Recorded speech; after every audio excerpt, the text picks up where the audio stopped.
The Prophet Muhammad, peace be upon him, said, "Whoever Allah wills good for, He gives him understanding of the religion."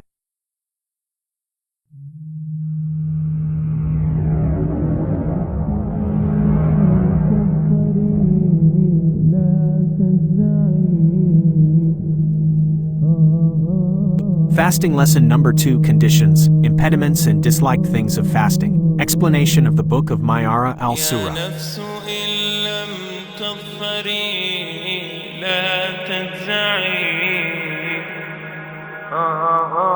In the name of God, the most gracious, the most merciful, praise be to God, and may blessings and peace be upon the noblest of God's creation, our Master and Leader Muhammad, and upon his family and whoever follows him. O God, teach us what benefits us, and benefit us by what you have taught us, and increase our knowledge, O our Lord, through your generosity. Thereafter, we continue reading our book Muqtasar al-Dur al-Thaman wa al-Mord al-Mine on the text called Al-Murshid al-Mine al-Dari min Ulam al-Din, by the eminent scholar Muhammad ibn Ahmad ibn Muhammad al-Fasi, known as Mayara. This is our second lesson in the book of fasting. We have reached his saying, reason at its beginning is a condition for obligation, and the one who loses it must make up for it. He said, this is a commencement by the Imam in mentioning some of the conditions of fasting, and the conditions of its obligation are success. Read.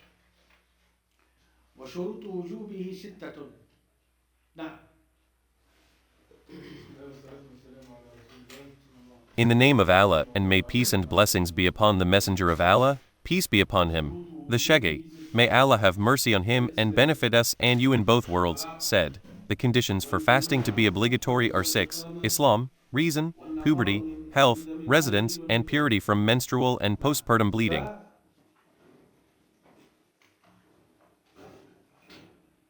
The conditions of obligation are 6, Islam, and in reality, Islam is a condition of the validity of fasting, and not a condition of obligation, based on the fact that non-Muslims are addressed. That is, they are obligated to comply with the branches of Islamic law, so they must fast, but it is not valid for them. Reason, a condition of the obligation and validity of fasting together, isn't it? Thus, the insane person is excluded. He is not obligated to fast, and his fast is not valid. Then puberty is a condition of obligation, and fasting is valid for non-pubescents, but it is disliked for his guardian to order him to fast, as mentioned in the book Suraj al-Salak. Residence, a condition of obligation, meaning that the traveler, under its conditions, is permitted to break the fast. The purity from menstrual blood and postpartum bleeding, a condition of the obligation and validity of fasting together, isn't it? So the menstruating woman and the postpartum woman are not obligated to fast and their fast is not valid. So if they purify themselves from menstrual blood and postpartum bleeding, they must fast and it is valid for them. So the conditions of obligation here are puberty, residence, health, and purity from menstrual blood and postpartum bleeding. The resident is obligated to fast. Yes. Continue.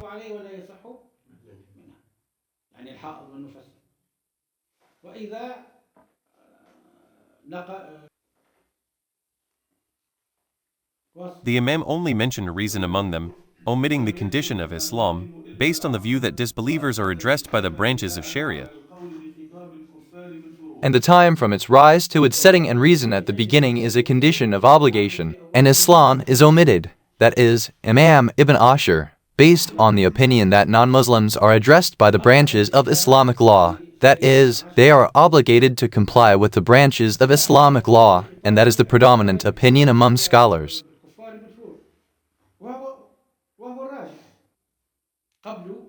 Here, he repeated reason to indicate what follows concerning the obligation to make up fasting for one who loses their reason, and also omitted health and residence to imply their requirement, as he later mentions in relation to the permissibility of breaking the fast for travel and harm.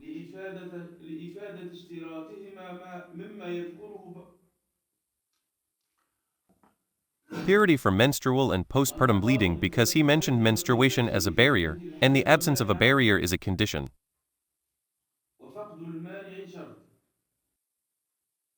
And the absence of an impediment is a condition. What was an impediment, if it disappears, is a condition, meaning that if menstruation is established, that is, present, it is an impediment. So if menstruation disappears, it is a condition, meaning that the purity from menstruation is a condition for fasting, and the presence of menstruation is an impediment to fasting. This is what the expression means.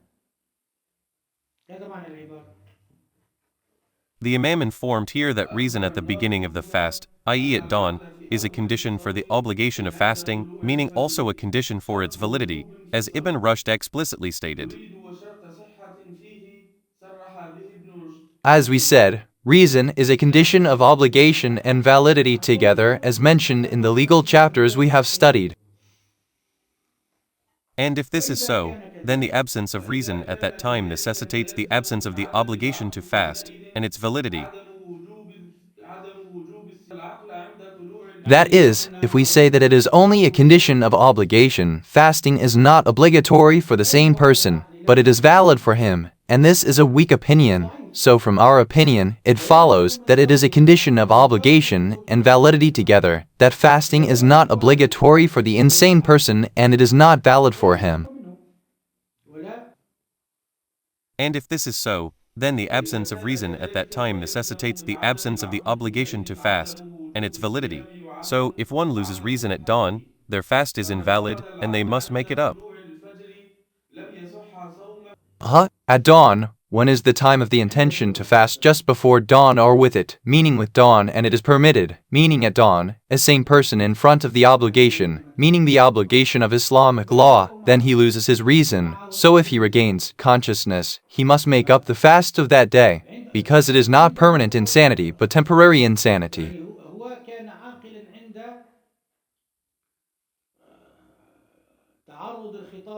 The Imam's general statement implies the obligation to make up the fast for one who loses reason at dawn, even if their reason returns shortly.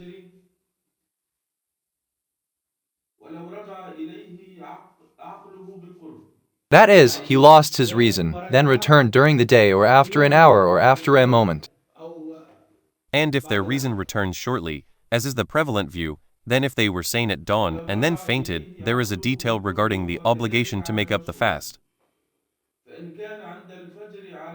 This is a fainting, and fainting is one of the types of loss of reason, and the most severe is insanity, isn't it? These calamities that affect reason, insanity, sleep, forgetfulness, and fainting, and drunkenness is also a type of fermentation of reason, that is, its concealment in strength and weakness. He said that if at dawn he was sane and then fainted, regarding the obligation to make up the fast, there are details. If he fainted for most of the day, he must make up, and if he fainted for less than most of the day or half, he does not have to make up, and the day is counted from the true dawn to sunset.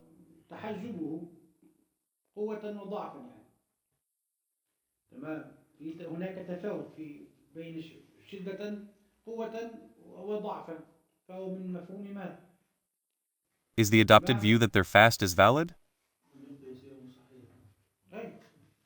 Mess, so we look at him, so if his fainting exceeds half the day, then it is the entire day.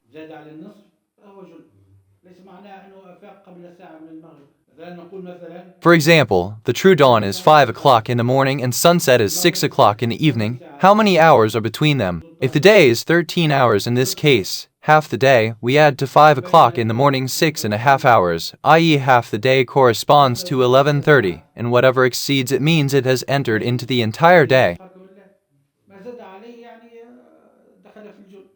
They fainted just before dawn?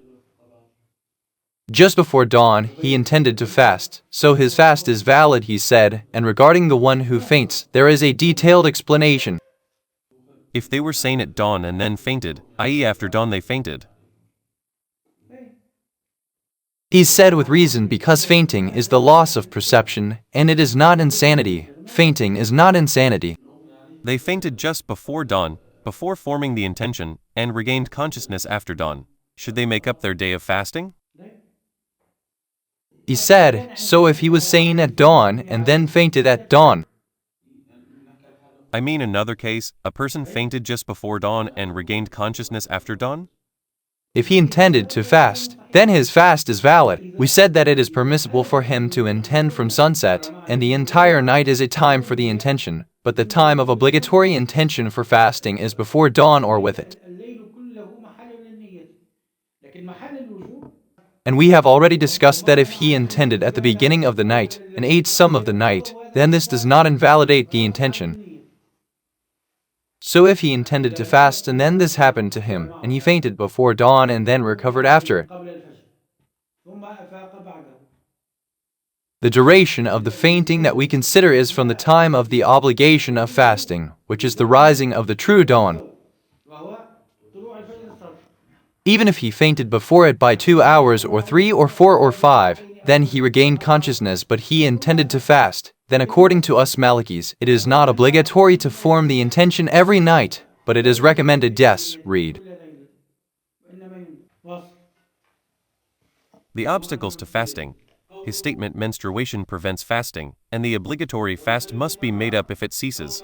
After discussing the obligations and conditions, he discussed the obstacle, informing that menstruation prevents fasting, meaning that fasting was obligatory or not, and that's why he used an indefinite noun, then deduced from that the woman with menstruation must make up the obligatory fast.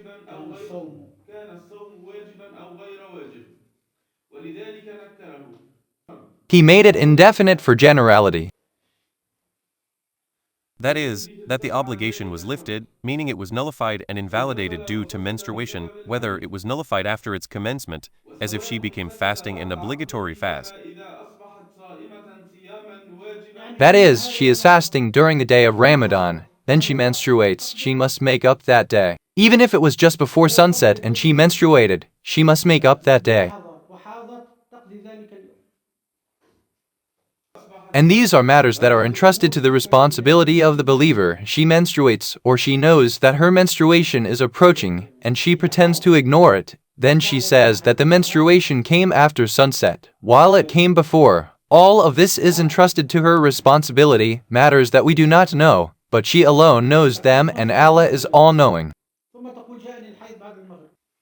So she has committed 2 major sins, and it may reach, if it is with permission and knowledge of the rule. More dangerous than that is that she fasted with the impediment, even for a moment. So she must eat immediately, in obedience to Allah.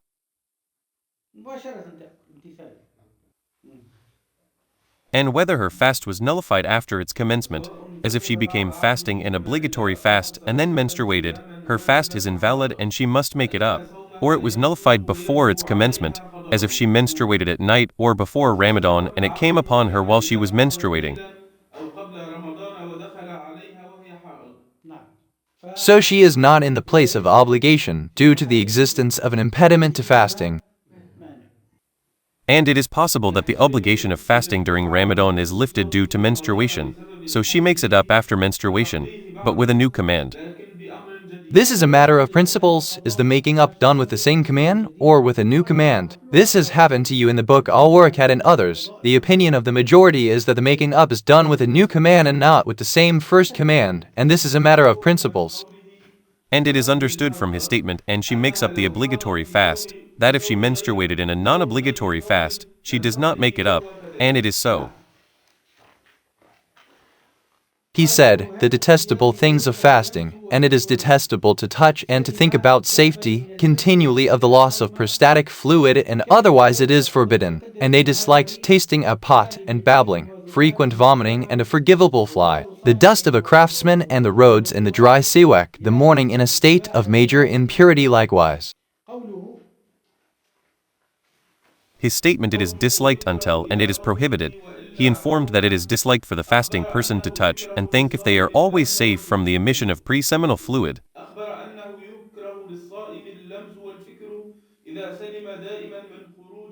And otherwise it is forbidden. And here safety with the one who is permitted to touch her.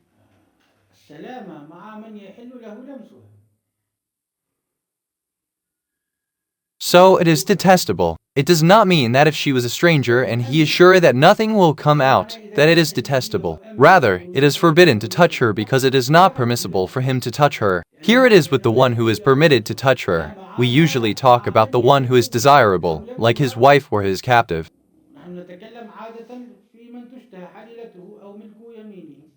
And we do not talk about the forbidden women. This is another prohibition if she is desirable.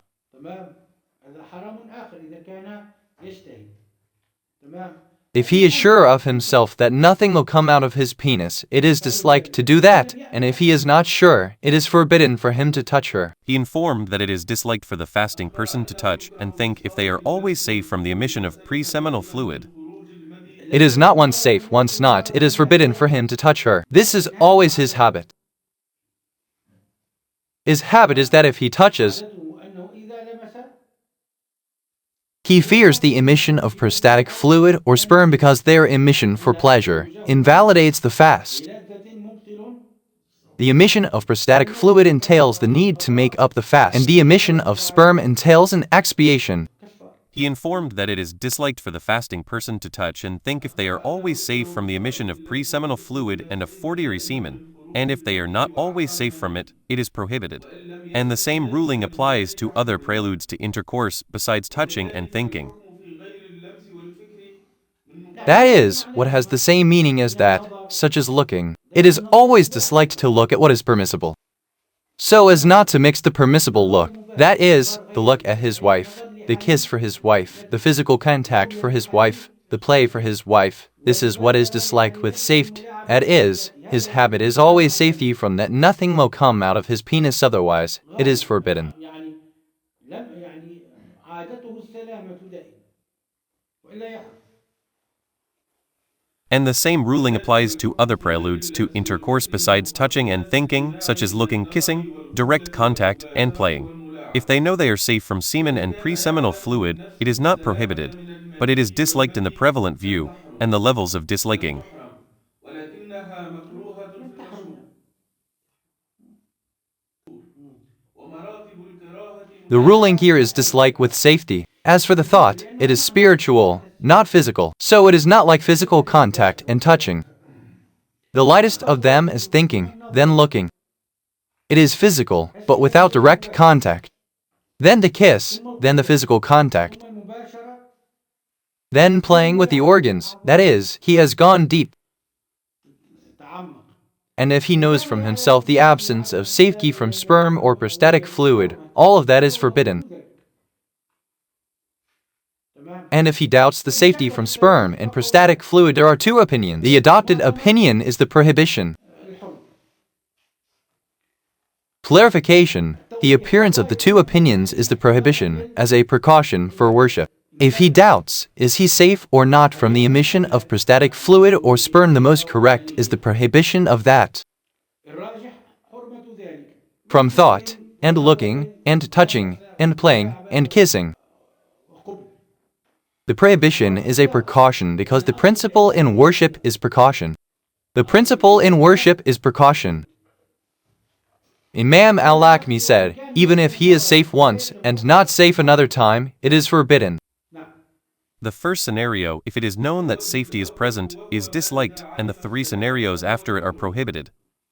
والأوجه الثلاثة بعده ممنوعة. That is doubt, and lack of safety, and safety once, and lack of safety another time. مرة وعدم السلامة مرة أخرى. All these forms are forbidden during the day of Ramadan, whether it is thought, or looking, or kissing, or playing, or caressing. أو قبلة أو ملاعبة أو مداعبة.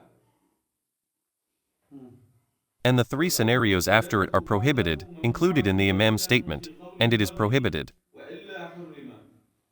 To exclude the image of al-Lakmi, the Imam added his saying continually, meaning always. His habit is safety, and habit is continuity. دائما دأبه السلامة دأبه السلام الدأب هو الاستمرار.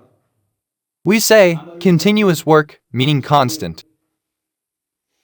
And for the explanation of the Lakmi chapter, the poet added the word always, meaning if safety from that is the habit of the person, that is the rule for engaging in the mentioned preludes. الناظم قوله دأبا أي إذا كانت السلامة بعد الوقوع فيها.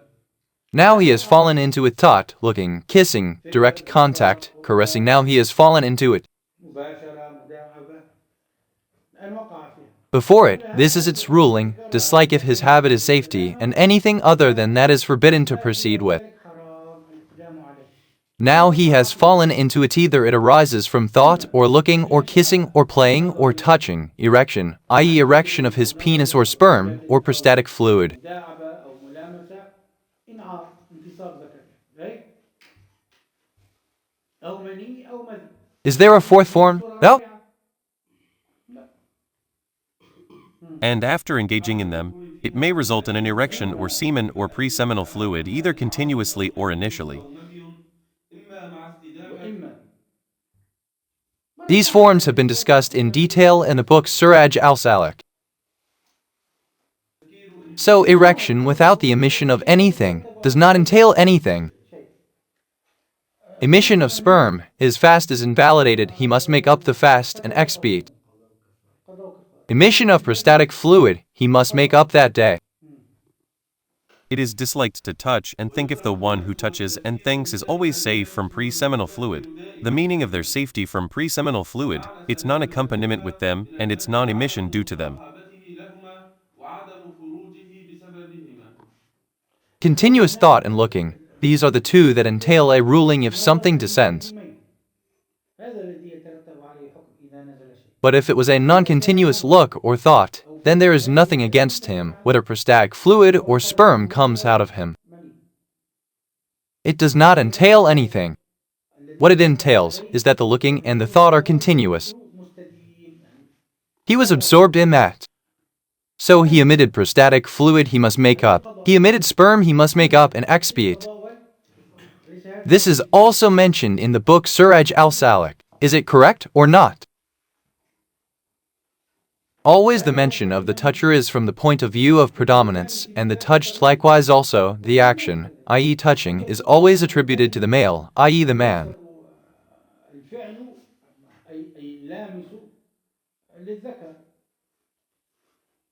The toucher may be the woman, and the woman has the same ruling as the man in all these cases if she emits prostatic fluid or if she is safe.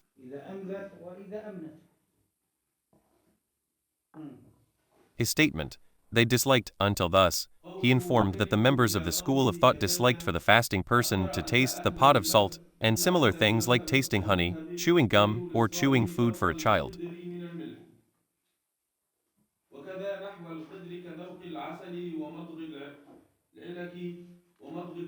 He said here, chewing gum not accompanied by sugar. If it is accompanied by sugar, it is forbidden, because its taste will penetrate to the throat, and it will invalidate his fast. And it is like intentional act according to the Maliki school, so he must make up and expiate. He said, chewing gum not accompanied by sugar. And chewing gum is a name that includes everything that is chewed, i.e. chewed. Its plural is ulok, i.e. everything that is chewed. It is disliked to chew gum and to chew food for a child, for fear of something reaching his throat, and if something reaches his throat, then he must make up.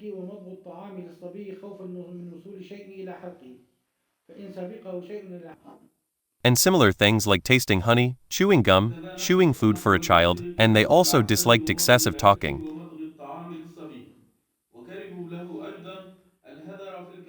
Al-hadhar means useless speech, and useless speech is called hadhar. And they also disliked for him al-hadhar in speech, which is its abundance without benefit. Therefore, what is appropriate for the fasting person is little speech and much remembrance. And the vomit that comes out of the fasting person's mouth involuntarily, and the fly that enters it in the same way, both are excused. The only case in which the fast is not invalidated by vomiting is if it overcame him and he did not swallow anything from it. And if a person intentionally vomits, then according to the Maliki school, he must make up and expiate that the vomit is pure. Little this is from the conditions of non-invalidation in prayer, and it does not concern fasting. In fasting only, if the vomit overcame him and he did not swallow anything from it. If he swallows something from it, he must make up. He must spit it out. And it is not if it overcame him that he swallows it. No, he must make up, whether it was vomit or regurgitation. But if he swallows it, his fast is invalidated.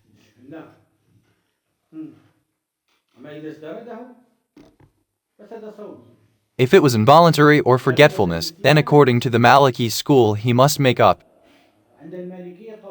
If it was intentional, then he must make up and expiate in the matter of vomiting, and it is followed by regurgitation, which is what the stomach throws up from water. As for the issue of abundance of vomiting and its scarcity and its purity and its change and its non-change, this concerns prayer, not fasting. Refer to the book of prayer to understand.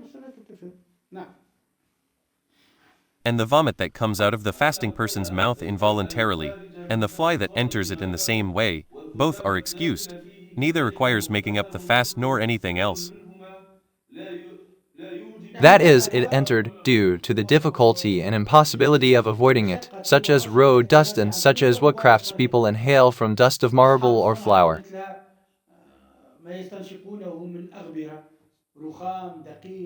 If he is the craftsperson, and it is not, you pass by the road, then you enter to your friend while he is working with marble. So you inhaled that dust, your fast is invalidated. But as for him, no, because he is a craftsperson. Or you entered a mill, you inhale the dusts now. But as for him, he is a craftsperson. Therefore it is lifted from him due to the difficulty of avoiding that dust. Did you see, and the dust of the craft, like the dust of flour for its grinder? It is necessary that you are a grinder, i.e. a craftsperson, so that you are excluded from this ruling.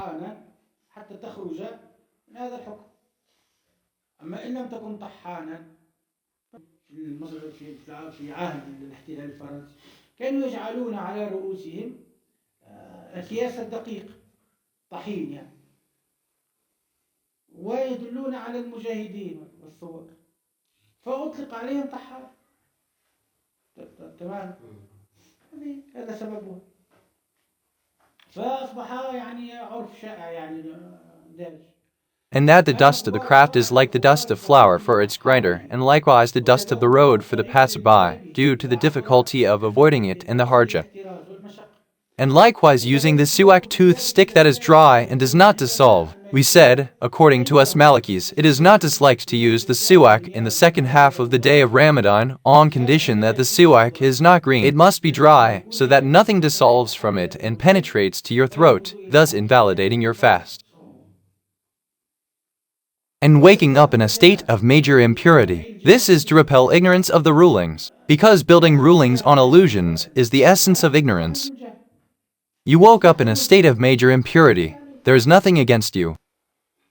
And waking up in a state of major impurity, i.e. remaining in it till the rising of the dawn, has no effect on your fast.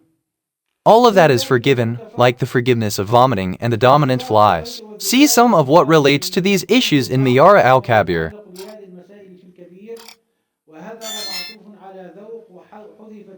We suffice with this, and praise be to Allah, Lord of the worlds, and may Allah pray and send peace and blessings upon the Master of the first and the last, our Master and Leader Muhammad, and upon his family and companions.